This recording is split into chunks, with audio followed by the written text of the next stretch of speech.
Hi guys, today I'm going to show you how to block someone on Snapchat. So let's get started. So first, let's open our Snapchat app, and from here what we want to do is simply go into the chat bubble icon right there beside the camera icon at the bottom of your screen.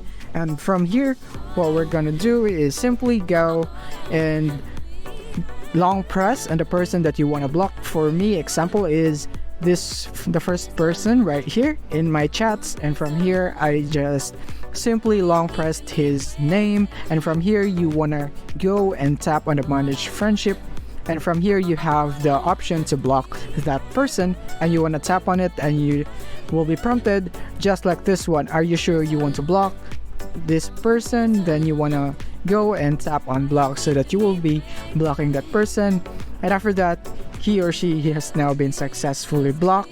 And just like that, that's it for this video.